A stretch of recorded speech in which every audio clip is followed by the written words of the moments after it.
Hello மக்களே, எல்லாரும் எப்படி இருக்கீங்க? நல்லா இருக்கீங்களா? இன்றைக்கி நம்ம என்ன விலாக் பார்க்க போகிறோம்னா, நீங்கள் அப்படி தமிழில் பார்த்துட்டு வந்திருப்பீங்க. இன்றைக்கி தாயரா பாப்பாவோட மார்னிங் ரொட்டீன் தாங்க பார்க்க போகிறோம்.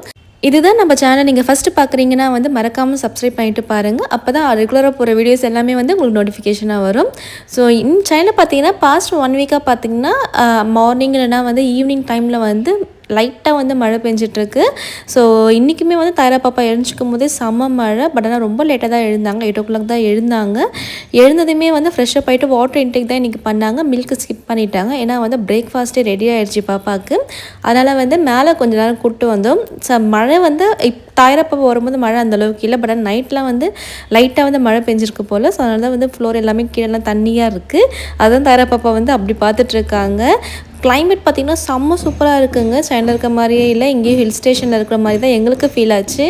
இந்த மாதிரி கிளைமேட்லாம் எனக்கு ரொம்பவே பிடிக்குங்க. ரொம்ப ரெயின் இல்லாமல் லைட்டாக ரெயின் சும்மா கிளைமேட்டே அப்படியே சில்லுன்னு மூடியாக இருக்குது. எனக்கு ரொம்பவே பிடிக்குங்க. ரெய்னி சீசனில் பேபிஸை நம்ம கொஞ்சம் கேர்ஃபுல்லாக நம்ம பார்த்துக்கணுங்க. ஏன்னா நம்ம வெளியில் கூப்பிட்டு போகும்போதும் சரி, இல்லைன்னா அவுட்டிங் எங்கேயாச்சும் போகும்போதும் சரி, அவங்களோட ஷூஸ் நல்லாவே க்ரிப்பாக இருக்கணுங்க. நீங்கள் அது மாதிரி பார்த்து நீங்கள் பேபிஸ்க்கு ஷூ வாங்கி கொடுங்க. நார்மல் ஸ்லிப்பர்ஸ் அண்ட் ஷூஸ் எல்லாமே போட்டால் குழந்தைங்க ஸ்கிப் ஆகி விழறதுக்கு நிறைய சான்ஸ் இருக்குங்க. ஸோ அதனால் ஷூஸ் மஸ்ட்டாக நீங்கள் பார்த்து நல்லா க்ரிப்பாக இருக்க மாதிரி பார்த்து வாங்கி கொடுங்க. ஸோ அதே மாதிரி தான் அவங்க போடுற காஸ்டியூமே ஃபுல் க்ளோஸில் இருக்க மாதிரி பார்த்துக்கோங்க. நான் மோஸ்ட்லி தாயரா பாப்பாவுக்கு ஃபுல் க்ளோஸ்டாக போட மாட்டேன். ஏன்னா கொஞ்சம் ஃப்ரீயாக தான் விடுவேன் நான். இந்த மாதிரி கிளைமேட்டில் மட்டும் கொஞ்சம் க்ளோஸ்டு ட்ரெஸ்ஸாக அவங்களுக்கு நான் போடுறேன்.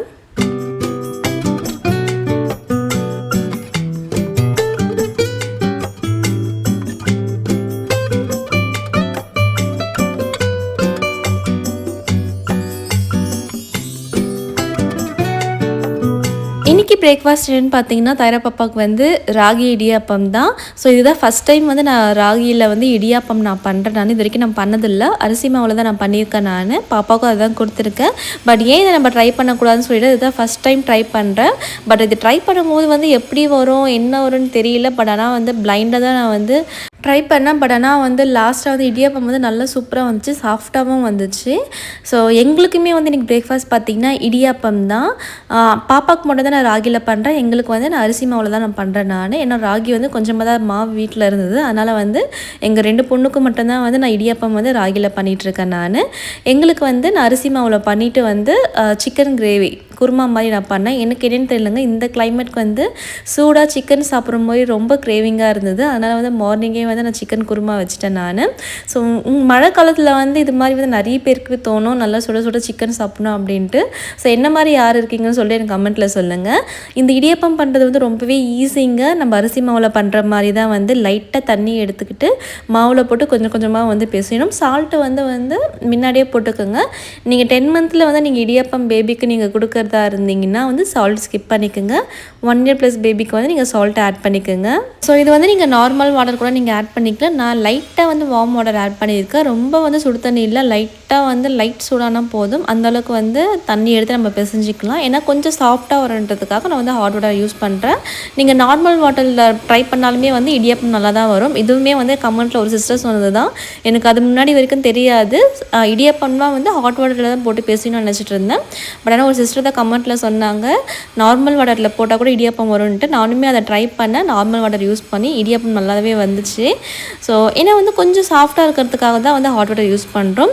ஸோ நல்லாவே பிசைஞ்சுக்குங்க. சப்பாத்தி மாவு பதில் பிசைச்சுக்குங்க. ரொம்ப தண்ணியாக இருக்கக்கூடாது, மீடியமாக தண்ணி ஊற்றி பிசைஞ்சுக்கணும். இப்போ இடியாப்பம் நம்ம பாயில் பண்ணுறதுக்காக இட்லி பேனில் கொஞ்சமாக தண்ணி ஊற்றி நான் ஹீட் பண்ணிக்கிறேன் நான். ஏன்னா தண்ணி நல்லா கொதிக்கும் போது தான் இடியாப்பம் வச்சா தான் நல்லா சாஃப்டாக வரும். நெக்ஸ்ட்டு இடியாப்பம் பேனில் கீ அப்ளை பண்ணிக்கிறேன். நீங்கள் நார்மல் ஆயில் கூட அப்ளை பண்ணலாம். நான் கீ அப்ளை பண்ணுறேன். ஏன்னா கீயோட ஃப்ளேவர் ராகியில் ஆட் பண்ண சேரும் போது அவ்வளோ சூப்பராக இருக்கும். ஸோ இல்லைனா நீங்கள் கிளாத்தில் கூட நீங்கள் போட்டுக்கலாம். ஏன்னா கிளாத் மெயின்டைன் பண்ணுறது எனக்கு கொஞ்சம் கஷ்டம்ன்றதுனால நான் பிளேட்டில் டேரெக்டாக நான் கீ அப்ளை பண்ணிக்கிறேன். இந்த இடியாப்பம் பீரியட் நான் எக்ஸ்பிளைன் பண்ணியே ஆகணுங்க. ஸோ அப்போல்லாம் அம்மா வீட்டில் இருக்கும்போது முறுக்கு அச்சு மாதிரி இருக்கும் பார்த்தீங்களா, அதில் தான் இடியாப்பம் பண்ணுவாங்க. பட் இது நியூவாக இருக்கேன்னு சொல்லிட்டு நான் தான் கேட்டு இது மாதிரி வாங்கி கொடுங்க. வீடியோஸ்லாம் நிறைய பார்க்கும்போது ரொம்ப ஈஸியாக இருக்க மாதிரி இருந்துச்சு. அதனால் ரொம்ப ஆசைப்பட்டு வாங்கினேன். பட் ஆனால் எனக்கு இது ஒர்க் ஆகவே இல்லைங்க. எப்படின்னா ஒர்க் ஆகுது, ரொம்ப ஸ்மூத்தாக வருது, ஈஸியாகவும் இருக்குது. பட் ஆனால் வந்து மாவு வந்து உள்ளே போட்டு எடுக்கும்போது வந்து அதே மாவு வந்து ஃபுல்லாகவே வந்து இடியாப்பம் வரமாட்டேங்குது, பாதி வந்து வெளியில் வந்து எக்ஸ்போஸ் ஆகுது. இந்த ப்ரெஷர் பண்ணி நம்ம வந்து க்ளோஸ் பண்ணுறதுனால வந்து அந்த உள்ளே இருக்க மாவு வந்து அப்படியே வந்து மேலே வந்துடுது. ஸோ இப்போ வந்து இது ஃபுல்லாக வந்து நான் மாவு போட்டேன்னா வந்து பாதி மாவு தான் வந்து இடியாப்பம் பிழிய முடியுது, மிச்சம் பாதி வந்து அப்படியே வந்து அந்த இது கூடயே ஒட்டிட்டு வந்துடுது. திருப்பி எடுத்து வந்து திருப்பியும் போடுற மாதிரி இருக்குது. இது ஒரு பெரிய ட்ராபேக் இது. இல்லைனா வந்து எனக்கு இதை யூஸ் பண்ண தெரியலையா எனக்கு தெரியல. நான் வீடியோஸில் பார்த்து தான் யூஸ் பண்ணுறேன், பட் ஆனால் எனக்கு மட்டும் இது மாதிரி வருது, பட் அவங்களுக்குலாம் வந்து அழகாக வருது. இப்போ நான் இது ஃபுல்லாக மாவு போட்டேன்னா பாதி தான் யூஸ் பண்ண முடியுது. இது வந்து எப்படி யூஸ் பண்ணுறதுன்னு உங்களுக்கு யாருக்காச்சும் தெரிஞ்சதுன்னா எனக்கு வந்து கமெண்ட்டில் சொல்லுங்கள். மேபி நான் பண்ணுறது தப்பாக கூட இருக்கலாம், அதனால் வந்து எனக்கு வந்து இது செட் ஆக மாட்டேங்குது. அந்த ஈஸியாக இருக்கும் அந்த முறுக்கு அச்சு வந்து 2 கை வச்சு ப்ரெஸ் பண்ணுறது. அது வந்து பார்த்திங்கன்னா வந்து ஃபுல் மாவு எல்லாமே வந்து இடியாப்பமாக ஆகிடும். அது மாவு வந்து எக்ஸஸாக வந்து அந்த இதோட ஒட்டிகிட்ருக்காது, பட் ஆனால் இது வந்து அப்படியே ஒட்டுது. உங்களில் யாராச்சும் வந்து நீங்களும் இது மாதிரி இடியாப்பம் மேக்கர் வாங்கி இது மாதிரி யூஸ் பண்ணி இதே இஷ்யூஸ் வந்து உங்களுக்கு வந்துதா, இல்லைனா வந்து நீங்கள் அதை எப்படி சரி பண்ணீங்கன்னு சொல்லிட்டு எனக்கு கமெண்ட்டில் சொல்லுங்கள். எனக்கு ரொம்பவே யூஸ்ஃபுல்லாக இருக்கும். ஸோ தண்ணி நல்லாவே கொதிச்சதுக்கப்புறமா வந்து பிளேட்டில் வச்சு மூடிடலாம். ரொம்பவே ஈஸிங்க. இது ரெடி பண்ணுறது பார்த்திங்கன்னா ஒரு 5 to 10 மினிட்ஸ்லேயே வந்து நம்ம ரெடி பண்ணிடலாம். ஹெல்த்தியான முறையில் வந்து இடியாப்பம் ரெடி பண்ணிடலாம். ஸோ டக்குன்னு அந்த கலர் சேஞ்ச் ஆகிடும் பாருங்கள், அவ்வளோதான். ராகியா வந்து ஆல்ரெடி வந்து பாயில் ஆகிடுச்சு, நல்லாவே ஆகிடுச்சு. இது வந்து பார்த்திங்கன்னா நல்லா ஒட்டாமையே வரும். உங்களுக்கு வந்து டவுட் இருந்ததுன்னா வந்து கொஞ்சோண்டு எடுத்து வந்து கையில் வந்து நசுக்கி பாருங்கள். ஸோ மாவு மாதிரி வந்து வேகாத மாதிரி இருந்துச்சுன்னா இன்னும் கொஞ்சம் நேரம் ஸ்டீம் பண்ணிக்கோங்க. இது மாதிரி ஒட்டாமல் வந்துச்சுன்னா வந்து ரெடி ஆயிடுச்சுன்னு அர்த்தம். இந்த பாருங்கள், ரெடி ஆகிடுச்சு. நான் ஏன் வந்து கீ வந்து பிளேட்டில் வந்து அப்ளை பண்ணிவிட்டு வந்து இடியாப்பம் பிழிய சொல்கிறேன்னா வந்து ஒரு ஃப்ளேவர் வந்து ரொம்பவே சூப்பராக இருக்குங்க. இன்னொன்று வந்து பிளேட்டில் வந்து சுத்தமாக ஒட்டவே ஒட்டாது, அப்படியே ஈஸியாக எடுக்கிறதுக்குமே வந்து ரொம்பவே ஈஸியாக இருக்கும். நீங்கள் துணியில் பண்ணாதவங்க வந்து இந்த மாதிரி மெத்தடில் ட்ரை பண்ணி பாருங்கள், ரொம்பவே டேஸ்ட்டாக இருக்கும். இப்போ இது கூட வந்து பாப்பாக்கு நான் என்ன கொடுக்குறேன்னு பார்த்தீங்கன்னா வந்து கோகோனட் மில்க் தான். கோகோனட் பார்த்திங்கன்னா இது மேலே இருக்க தோல் எல்லாமே வந்து ரிமூவ் பண்ணிவிட்டு நம்ம வந்து பேபிக்கு நம்ம கொடுக்கலாம். நம்ம தோலோடு கொடுத்தோன்னா வந்து குழந்தைங்களுக்கு வந்து ப்ராப்பராக டைஜஷன் ஆகாது. ஸோ வந்து இதை மட்டும் கொஞ்சம் பார்த்துக்குங்க. அந்த மேலே இருக்க தோல் வந்து ஈஸியாக ரிமூவ் ஆகிடும். இது வந்து நம்ம ரொம்ப கஷ்டப்பட வேண்டாம், நைஃப் வச்சு நம்ம சீவினாலும் ஈஸியாக ரிமூவ் ஆகிடும். ஸோ மில்க் பார்த்திங்கன்னா பேபிக்கு வந்து ஃபஸ்ட்டு மில்க் வந்து நம்ம கொடுக்கக்கூடாது. ஃபஸ்ட்டு வந்து ரொம்பவே திக்காக இருக்கும், செகண்ட் இருக்க மில்க் மட்டும் தான் நம்ம கொடுக்கணும். ஸோ வந்து கொஞ்சம் கேர்ஃபுல்லாக இருங்க. ஃபஸ்ட்டு மில்க் வந்து அப்படியே கொடுக்குறீங்கன்னா இருந்தீங்க கொஞ்சம் தண்ணி ஊற்றி மிக்ஸ் பண்ணி கொடுங்க. ஹாட் வாட்டர் யூஸ் பண்ணிக்கோங்க. ஹாட் வாட்டர் நல்லா ஆறதுக்கப்புறமா தண்ணி ஊற்றி மிக்ஸ் பண்ணிக்கோங்க. செகண்ட் மில்க் எடுத்திங்கன்னா பேபிக்கு வந்து அந்த கன்சிஸ்டன்சி எல்லாமே வந்து கரெக்டாக இருக்கும். ஸோ மிச்ச தேங்காய் நான் என்ன பண்ணுவேன்னு பார்த்தீங்கன்னா, நான் ஆல்ரெடி சொல்லியிருப்பேன். நான் இன்றைக்கி வந்து எங்களுக்குமே வந்து இடியாப்பம் சிக்கன் கிரேவி தான் அப்படின்ட்டு. ஸோ வந்து பாப்பாவுக்கு வந்து கொஞ்சமாக வந்து தேங்காய் பால் எடுத்துகிட்டு மிச்சம் இருக்க தேங்காவை வந்து நான் வந்து குருமாக்கு யூஸ் பண்ணிப்பேன். கசகசா போட்டு அரைச்சிட்டு குருமா மாதிரி சிக்கன் குருமா மாதிரி வச்சுருப்பேன். இந்த கிளைமேட் வந்து ரொம்பவே சூப்பராக இருக்குங்க இடியாப்பம் கூட வந்து சிக்கன் குருமா வந்து சாப்பிட்றதுக்கு. இப்படி தாங்க எங்களோட ஃபுட்டுமே வந்து பேபியோட ஃபுட்டுமே வந்து நான் குக் பண்ணுறது வந்து மேனேஜ் பண்ணிகிட்ருக்கேன். நான் பர்டிகுலராக வந்து பாப்பாவுக்கு மட்டும் தனியாகவே குக் பண்ண மாட்டேன், இது மாதிரி வந்து மிங்கிள் பண்ணிப்பேன். ஒன்ஸ் வந்து பாப்பாவுக்கு செய்கிறதுமே வந்து எங்களுக்கு கொஞ்சம் அப்படியே ஈஸியாக வந்து செய்கிற மாதிரி வச்சுப்பேன். நான் வந்து எங்களுக்கு செய்கிறதே வந்து பாப்பாவுக்கு வந்து கொஞ்சம் ஈஸியாக பண்ணுற மாதிரி வச்சுப்பேன். ஸோ இப்படி தான் வந்து நான் வந்து ஃபேமிலியை வந்து டேக் கேர் பண்ணிகிட்ருக்கேன். கொஞ்சம் வந்து சம்டைம்ஸ் வந்து ஃபுட்டை வந்து ரொம்பவே ஈஸியாக பண்ணிப்பேன் நான். ஸோ இந்த இடியாப்பம் கூட வந்து பாப்பாவுக்கு வந்து ஏதாச்சும் ஸ்வீட்னஸ் உங்களுக்கு வேணும்னா வந்து நீங்கள் டேட் சிரப் யூஸ் பண்ணலாம். ஆனால் வந்து நீங்கள் நாட்டு சர்க்கரையோ இல்லைனா வந்து வேறு ஒயிட் சுகரோ வந்து எதுவுமே நீங்கள் ஆட் பண்ணாதீங்க, இதுவே போதும். ஸோ நான் ஏன்னா வந்து நான் ராகியில் வந்து நான் உப்பு போட்டிருக்கிறதுனால வந்து தேங்காய் பாலில் ஆல்ரெடி வந்து நேச்சுரல் ஸ்வீட் இருக்கும். ஸோ வந்து அந்த தேங்காய் பால் வந்து ராகி கூட வந்து ஆட் ஆகும்போது வந்து லைட்டாக வந்து இன்னுமே ஸ்வீட் கொஞ்சம் எடுத்து கொடுத்துரும். அதனால் வந்து நான் இன்றைக்கி எந்த ஒரு டேட் சிரப்புமே வந்து இல்லைனா ஆல்ரெடி சுகர் கண்டென்ட் எதுவுமே நான் வந்து ஆட் பண்ணல. நான் உங்களுக்கு வேணும்னா வந்து நீங்கள் வந்து டேட்ஸ் மட்டும் நீங்கள் யூஸ் பண்ணிக்கோங்க, மற்றது எதுவுமே யூஸ் பண்ணாதீங்க. ராகி வந்து குழந்தைங்களுக்கு வந்து மழை காலத்தில் கொடுக்கலாமான்னு நிறைய சிஸ்டர்ஸ் கேட்குறீங்க. நீங்கள் தாராளமாக கொடுக்கலாங்க. ராகி கொடுத்தா வந்து கோல்டு எல்லாமே ஆகாது, அது ஹெல்த்தி தான். அது பேபிஸ்க்கு வந்து வீக்லி வந்து ட்வைஸ் ஆர் த்ரைஸ் வந்து நம்ம ராகியை வந்து ஃபுட்டில் வந்து இன்டேக் பண்ணிக்கலாம். ரொம்பவே வந்து ஹெல்த்திங்க ராகி. நான் தாரா பாப்பாவுக்கு வந்து ராகி எப்படிலாம் கொடுப்பேன்னு பார்த்தீங்கன்னா, ஃபஸ்ட்டுலாம் நான் போரேஜ் மாதிரி கொடுத்துட்ருப்பேன், ஏதாச்சும் ஃப்ரூட்ஸ் ஆட் பண்ணி போரேஜ் மாதிரி கொடுக்குறேன். இப்போவுமே வந்து பாப்பாவுக்கு வந்து நான் போரேஜ் கொடுத்துட்ருக்கேன். நான் அதுக்கப்புறமா வந்து தோசையில் ஆட் பண்ணி கொடுத்தேன். இதுதான் தேர்ட் டைம் வந்து பாப்பாவுக்கு வந்து புதுசாக வந்து இடியாப்பம் பண்ணி கொடுத்துருக்கேன். ஸோ நெக்ஸ்ட்டு ஐடியாலாம் இருக்குது, ராகி களிலாம் பண்ணலான்ட்டு இருக்கேன். பட் நானுமே இது வரைக்கும் களிலாம் பண்ணதெல்லாம் ட்ரை பண்ண போகிறேன். அதையுமே நான் உங்கள்கிட்ட நான் ஷேர் பண்ணுறேன் எப்படி வந்து ரெசிபி வந்தது. ஸோ பாப்பா வந்து சாப்பிட்டாங்களா இல்லையான்ட்டு உங்களுக்கு நான் கண்டிப்பாக நான் ஷேர் பண்ணுறேன் ராகி களியில். ஸோ ராகி வச்சு நிறைய வந்து இது மாதிரி வந்து ஃபுட் பண்ணலாங்க. வேஃபிள்ஸ் கூட பண்ணலாம். ஸோ டாட்லர்ஸ்க்குலாம் ரொம்பவே பிடிக்கும். ஹனிக்கு நம்ம கொஞ்சமாக ஆட் பண்ணி வந்து வேஃபிள்ஸ் மாதிரி பண்ணி கொடுக்கலாம். ஸோ அதையுமே வந்து நான் அப்கமிங் வீடியோஸில் ரெசிபியில் வந்து உங்களுக்கு ஷேர் பண்ணுறேன். நான் பாப்பாவுக்கு வந்து எப்படி நான் அதெல்லாம் இன்ட்ரடியூஸ் பண்ணுறேன் அப்படின்ட்டு. ஸோ பொதுவாக வந்து இந்த டாட்லர் ஸ்டேஜ் வந்து ரொம்ப ஹேண்டில் பண்ணது ரொம்பவே கஷ்டங்க. ஏன்னா வந்து எனக்கு ஆல்ரெடி வந்து ஃபஸ்ட் பேபி இருக்காங்க. அதனால எனக்கு தெரியும் இந்த ஸ்டேஜ் வந்து எவ்வளோ வந்து டிஃபிகல்ட்டாக இருக்கும் அப்படின்ட்டு. மெயினாக வந்து குழந்தைங்களுக்கு வந்து சாப்பாடு கொடுக்கும்போது தாங்க நமக்கு பொறுமையே இருக்காது. ஏன்னா வந்து வாயே திறக்க மாட்டாங்க, ரொம்ப சேட்டை பண்ண ஆரம்பிப்பாங்க. நீங்களுமே இப்போ பார்த்துட்ருக்கீங்க தாரா பாப்பா வந்து ஃபுட்டு வந்து இப்போல்லாம் வந்து ஒழுங்காக எடுக்க மாட்டுறாங்க. நானுமே வந்து பாப்பாவை டைவர்ட் பண்ணிகிட்டே இருக்கேன். அப்படி தான் வந்து கொஞ்சம் கொஞ்சமாக சாப்பிட வைக்கிறேன். ஆனால் ஃபுல் ஃபுட்டு வந்து பாப்பா வந்து ஃபினிஷ் பண்ண மாட்டுறாங்க இப்போ ரீசன்ட் டேஸில். பட் இது ஓகே தான், நார்மல் தாங்க. ஸோ குழந்தைங்க சாப்பிட மாட்டுறாங்கன்னு சொல்லிட்டு கொஞ்சம் ஃபீல் பண்ணாதீங்க. டாட்டர் ஸ்டேஜில் வந்து இது பொதுவாக நடக்கிறது தான். இது என் ஃபஸ்ட்டு பேபியுமே இப்படி தான் பண்ணால். பட் ஆனால் சர்டனாக வந்து ஒரு ஏஜுக்கு மேலே வந்து அவளே சாப்பிட ஆரம்பிச்சிட்டா. அதே மாதிரி தான் தாயரா பாப்பாவுமே சரி. இப்போ சாப்பிட்றனாலும் அவங்களுக்கு வந்து வளர வளர கொஞ்சம் கொஞ்சமாக வந்து அந்த டேண்ட்ரம்ஸ்லாம் இல்லை கொஞ்சம் கம்மியாகி பாப்பாவுமே நல்லா நார்மல் ஃபுட் மாதிரி எடுக்க ஸ்டார்ட் பண்ணுவாங்க. ஸோ இது நார்மல் தான். நிறைய சிஸ்டர்ஸ் வந்து இங்கே ஒரி பண்ணுறீங்க, என் பேபி வந்து சாப்பிடவே மாட்டுறாங்க, என்ன பண்ணுறதுனே தெரில சிஸ், நானும் நிறைய டிஷ்ஷஸ் பண்ணி கொடுக்குறேன், பட் ஆனால் வாயை திறக்க மாட்டுறாங்க அப்படின்னு சொல்லிட்டீங்க. எல்லா பேபியுமே வந்து ஒரே மாதிரி இருக்க மாட்டாங்க. சில பேபிஸ் வந்து இப்படி தான் இருப்பாங்க, பட் அது நார்மல் தான். வெயிட் கெயினுமே சில பேபிஸ்க்கு ஆகாது. 1 இயரில் என்ன வெயிட் இருந்தாங்களுமே அதே தான் வந்து 2 இயர்ஸ் கிட்டேயுமே அதே வெயிட் தான் இருப்பாங்க. ஸோ அதுவுமே நார்மல் தான். சில பேபிஸ், எல்லா பேபிஸுமே அப்படி இருக்க மாட்டாங்க, சில பேபிஸ் அப்படி இருப்பாங்க. ஸோ வந்து நீங்கள் வரி பண்ணிக்காதீங்க. பேபிஸ் வந்து நல்லா ஆக்டிவாக இருக்காங்களான்னு பாருங்கள். ஆக்டிவாக இருந்தாங்களே அவங்களுக்கு எந்த பிரச்சனையுமே இல்லை. சம்டைம்ஸ்க்கு வந்து சில பேபிஸ்க்கு வந்து ஹெல்த் இஷ்யூஸ் இருக்கும், அதனால கூட அவங்க வந்து சாப்பிடாம இருப்பாங்க.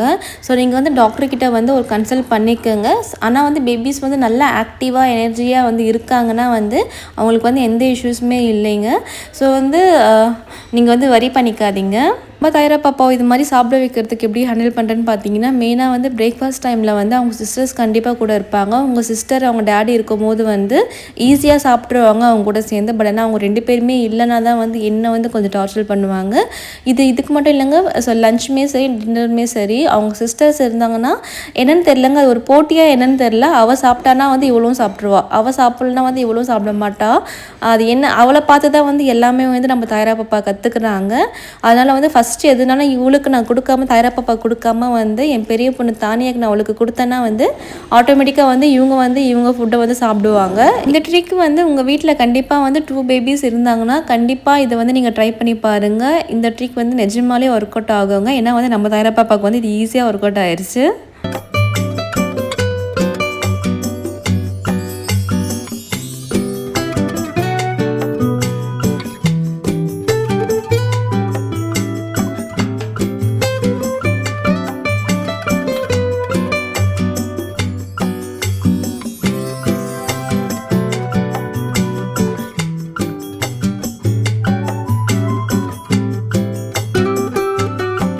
சாப்பிட்டு முடிச்சதுக்கப்புறமா பாப்பா இப்படி தாங்க விளையாடிட்டே இருப்பாங்க. இது வந்து தாயரா பாப்பாவோட நியூ டாய். நான் லாஸ்ட் வீடியோவில் தான் வந்து இதை அன்பாக்ஸ் பண்ணியிருந்தேன். நான் இது டீட்டெயிலாக வந்து லாஸ்ட் வீடியோவில் வந்து எக்ஸ்பிளைன் பண்ணியிருக்கேன். நான் இந்த ப்ராடக்ட் டீட்டெயில் வேணும்னா வந்து உங்களுக்கு கீழே அதோட லிங்க் கொடுக்குறேன், வந்து மறக்காமல் அந்த வீடியோ போய் செக் அவுட் பண்ணி பாருங்கள். அந்த வீடியோவில் வந்து இது மட்டும் இல்லைங்க, நிறைய வந்து கிச்சன் ப்ராடக்ட்ஸ் எல்லாமே வந்து நான் அன்பாக்ஸ் பண்ணியிருக்கேன். நான் அது எது யூஸ்ஃபுல்லாக இருக்குது எது யூஸ்ஃபுல்லாக இல்லைன்னு சொல்லிட்டு வந்து அதோட ஸ்டோரியுமே வந்து அந்த வீடியோவில் வந்து நான் மென்ஷன் பண்ணியிருக்கேன். ஸோ நீங்கள் வந்து அதை பார்த்தீங்கன்னா உங்களுக்கு ரொம்பவே யூஸ்ஃபுல்லாக இருக்கும். தாயரா பாப்பாவுக்கு பார்த்தீங்கன்னா இந்த டாய் வந்து புது டாய். ஸோ அதனால் வந்து ஏதோ ஒரு புது திங்ஸ் வந்தாலுமே வந்து குழந்தைங்க வந்து அது மேலேயே வந்து அட்ராக்டிவாக இருப்பாங்க. அதே மாதிரி தான் நம்ம தாயரா பாப்பாவும் ஸோ வந்து அது மேலேயே வந்து அட்ராக்டிவாக இருப்பாங்க. இது மெயினாக பார்த்தீங்கன்னா இவோ யூஸ் பண்ணுறாலோ இல்லையோ சரி, என் பெரிய பொண்ணு வந்து ரொம்ப அதிகமாக யூஸ் பண்ணிகிட்ருக்கா. ஏன்னா வந்து இது வெயிட் வந்து 25 kg வரைக்குமே வந்து தாங்குன்னு போட்டிருந்தாங்க. அதனால் வந்து அவள் தாராளமாக யூஸ் பண்ணிகிட்ருக்கா. அவள் இப்போ தான் தாயரா பாப்பா வந்து இது எப்படி யூஸ் பண்ணுன்னு சொல்லிட்டு கற்றுட்ருக்காங்க. இப்போ தான் கொஞ்சம் கொஞ்சமாக வந்து ஃப்ரெண்டில் வந்துட்டுருக்காங்க. இதில் வந்து மியூசிக் சிஸ்டம் இருக்கிறதுனால வந்து பாப்பா வந்து நல்லாவே எங்கேஜாக இருக்காங்க. ஸோ இது கூட வந்து டான்ஸ்லாம் வேறு ஆடிட்டு இருக்காங்க. இன்னுமே வந்து பாப்பாவுக்கு வந்து இதில் ஏறி தானாக உட்கார தெரியல, உட்காந்தாலுமே வந்து தனியாக வந்து இறங்க தெரியல. அதுதான் கொஞ்சம் கஷ்டப்படுறாங்க இந்த டாயில். பட் ஆனால் வந்து செம்ம எங்கேஜாக இருக்காங்க. பாப்பா இது மாதிரி வந்து டாயில் உட்கார வச்சுட்டு அதுக்கப்புறமா வந்து நாங்கள் வந்து எங்கள் பிரேக்ஃபாஸ்ட் வந்து கம்ப்ளீட் பண்ணுவோம். இப்போ தான் வந்து வினோத் சாப்பிட்டாரு, அதுக்கப்புறம் இப்போ நான் போய் சாப்பிட்ணும். ஸோ பாப்பாவுமே வந்து கொஞ்ச நேரம் வந்து எங்கேஜாக இருப்பாங்க.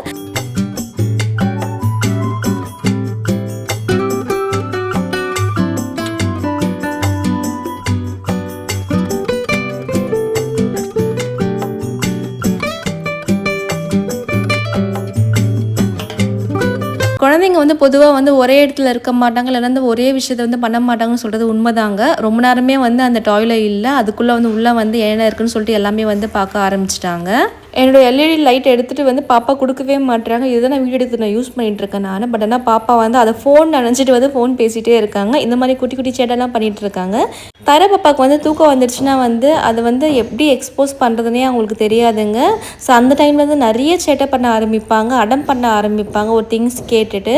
ஸோ அப்போ தான் நான் எனக்கு புரியும், ஓகே இவளுக்கு வந்து தூக்கம் வருது, ஸோ இந்த டைமில் வந்து மில்க் கொடுக்கலாம். பாப்போட மில்க் டைமிங் பார்த்தீங்கன்னா 10:30. பிரேக்ஃபாஸ்ட் பார்த்தீங்கன்னா பாப்பா வந்து 9 o'clock வந்து பிரேக்ஃபாஸ்ட் எடுத்தாங்க. ஸோ வந்து இப்போ 10:30க்கு இப்போ மில்க் கொடுத்துட்டாங்கன்னா பாப்பா வந்து இன்னும் கொஞ்சம் நேரத்தில் வந்து தூங்கிடுவாங்க. அவங்க கண்ணை பார்த்தாலே தெரியுது பாப்பாவுக்கு பாருங்கள் நல்ல தூக்கம். என்னென்னு தெரிலங்க, இந்த கிளைமேட்க்கு வந்து ரொம்பவே வந்து பாப்பா அந்த தூக்க கலக்கத்திலே இருக்காங்க. நமக்குமே வந்து ரொம்ப லேசியாக இருக்கும் இந்த கிளைமேட்டு. ஸோ அதே மாதிரி தான் தாரா பாப்பாவும் வந்து கொஞ்சமாக அப்படியே வந்து தூக்கமாகவே இருக்காங்க. அவங்களுக்கு இன்னமும் தூக்கம் தெரியல.